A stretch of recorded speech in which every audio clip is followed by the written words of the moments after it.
Some places aren't just empty, they're waiting. Back in 2018, my family took a grueling 17-hour drive from Ohio down to Florida.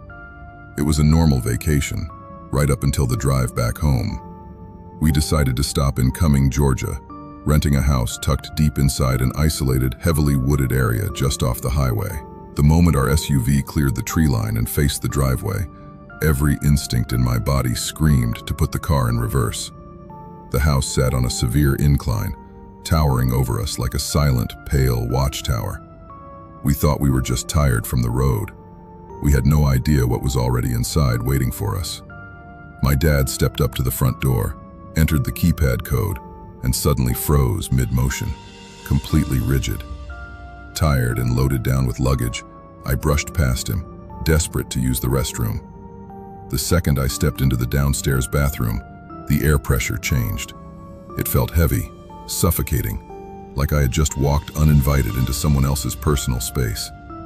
I washed my hands, staring straight down at the porcelain, terrified to look up into the mirror.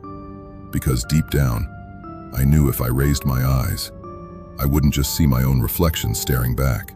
Things only got weirder upstairs. The house was stiflingly hot, despite it being early March with outdoor temperatures sitting in the 40s. When I walked into the first guest bedroom, the bed was made down to the last crease, except it was covered from head to toe in a layer of ash, like someone had just burned something right across the duvet. By nightfall, none of us wanted to stay inside. We ordered food and sat out on the back deck, which hung precariously over the sloping hill on high wooden stilts. The air felt charged, and an unspoken dread hung thick over all of us. But when my mom, my sister Jess, and I tried to slide the glass door open to head back inside, it wouldn't budge. It was locked solid from the inside. We hammered on the glass until my dad came over and pulled it open with ease. He swore on everything he hadn't touched it. None of us dared to sleep upstairs that night. All 7 of us crammed into the downstairs living room without a single word spoken about it. I crashed on the futon against the wall near the bathroom. Hours into the night, wrapped tightly in my blanket with my back glued to the wall, I felt it.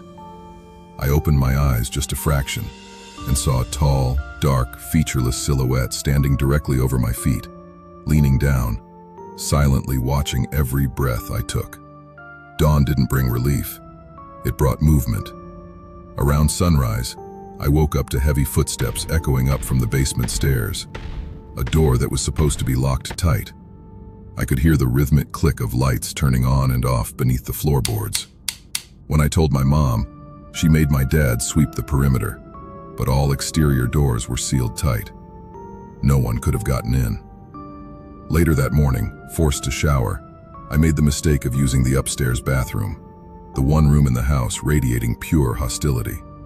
Midway through rinsing off, the overhead lights slammed off into total pitch blackness. The air turned ice cold. Something was standing right outside the shower curtain, watching me through the thin plastic, breathing down my neck. I bolted out of that house, dripping wet, clutching my chest to calm my racing heart. It didn't stop with me. My brand new necklace vanished from the kitchen counter only to reappear hours later precisely where I had left it. My sister Brooke woke up to a chilling whisper right in her ear, only to find a massive spider crawling across her pillow.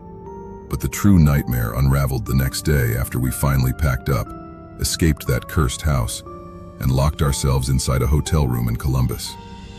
My dad finally broke his silence. When he froze in the doorway on night 1, it wasn't exhaustion. He had stared right at an old woman sitting motionless in a wheelchair in the entryway. My mom admitted she watched the upstairs bathroom door swing open by itself, and that her bedroom felt like a swamp while smelling intensely of rotten eggs. Then, the siblings looked at each other and gasped. Haley and Jess didn't just see the dark figure standing over my bed that night. They both saw it.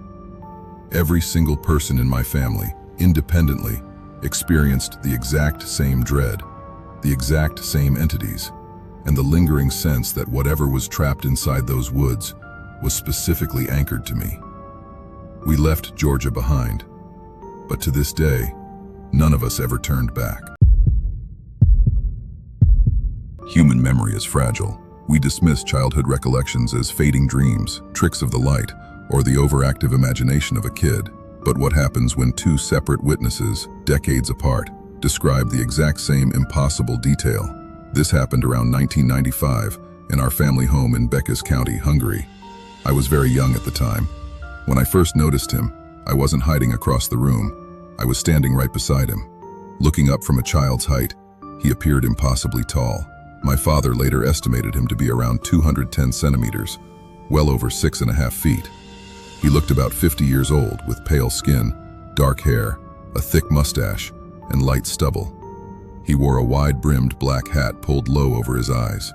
His long, dark coat was unbuttoned, revealing a white linen shirt underneath. But the most striking detail was his waist. Over his trousers, he wore an unusually wide, dark brown leather belt with a massive brass buckle. Below that, his trousers were loose and baggy, marked with distinct vertical black and white stripes, tucked into tall, dark brown leather boots with strange, rounded, bulging toes. He didn't look like a ghost. There was no mist, no eerie glow, no transparent haze. He looked completely solid, entirely physically present, as though a man from the 19th century had simply stepped out of a history book and into our modern living room. He stood completely motionless, leaning forward almost imperceptibly, his body held in a rigid, straight line from his boots to his hat. For years, I kept this memory to myself, believing I was the only one who had ever seen him. But everything changed a few years ago when my father casually brought up a strange memory of his own. Without knowing a single detail of my childhood account, my father described the exact same entity. He had seen him in that very same living room during the same summer, but in the middle of the afternoon from the hallway doorway. Without any prompting from me, he recounted the extraordinary height, the wide-brimmed black hat, the dark coat, the white linen shirt, the wide belt, and the vertically striped trousers. The descriptions matched with chilling precision, down to two minor differences. While I remembered the bizarre, bulging toes of his boots, my father remembered light-colored sheepskin cuffs folded over the tops. And while I found him standing completely still in the morning, my father recalled the entity's head and eyes slowly turning to track his movement as he watched from the doorway.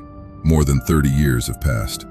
I don't know if what we saw was supernatural, a psychological anomaly, or a glitch in time. But ask yourself, how does a young child and an adult father independently hallucinate the exact same 19th century stranger down to the last thread, years apart, without ever speaking a word about it? You can also join my Patreon. Link is in the description. My name is the Cursed Owl. Stay safe out there.